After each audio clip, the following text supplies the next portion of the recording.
যেরকম মাথা ওরকম রাখেন না, দেন বুঝবেন আমি দিই একটু হ্যাঁ উদ্দিন না বাবা, ওই মাথাটা নিচে একটু ঝালকাঠিতে ক্রমে বাড়ছে হামরুবেলার প্রকোপ। শিশুদের পাশাপাশি বড়রাও এই রোগে আক্রান্ত হয়ে হাসপাতালে ভর্তি হচ্ছেন। গত 24 ঘন্টায় জেলার বিভিন্ন হাসপাতালে হামরুবেলায় আক্রান্ত হয়ে 19 জন রোগী ভর্তি হয়েছেন। এদের মধ্যে 18 জন শিশু এবং কাজল আক্তার নামে 20 বছর বয়সী এক নারী রয়েছেন।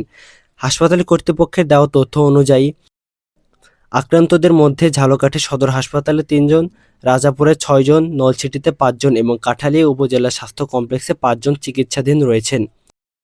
এর বাইরেও হামরুবেলা সন্দেহ আরও 67 জন শিশু বর্তমানে জেলার বিভিন্ন হাসপাতালে চিকিৎসা নিচ্ছে। জেলার civil surgeon doctor Humayun Kabir জানিয়েছে, হাসপাতালে ভর্তি হওয়া শিশুদের সর্বোচ্চ গুরুত্ব দিয়ে চিকিৎসা সেবা প্রদান করা হচ্ছে। এছাড়া রোগ প্রতিরোধে বিভিন্ন স্থানে জরুরি ভিত্তিতে হামরুবেলার টিকাদান কর্মসূচিও চলমান রয়েছে। তাইলে ওটা কি বাবা, পানি খাবা? আচ্ছা দাঁড়া দিচ্ছি, উঠে বসতে পারবা বাবা? আচ্ছা দাঁড়াও, মাছটা সরাই দিই।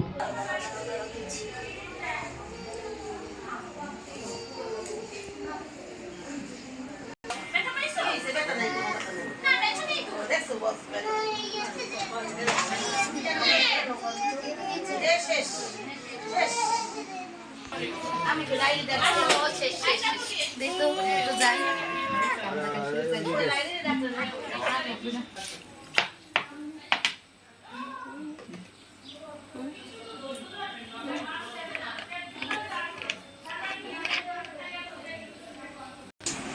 করার জন্য লাইলি ওই স্থানে বাবার নাম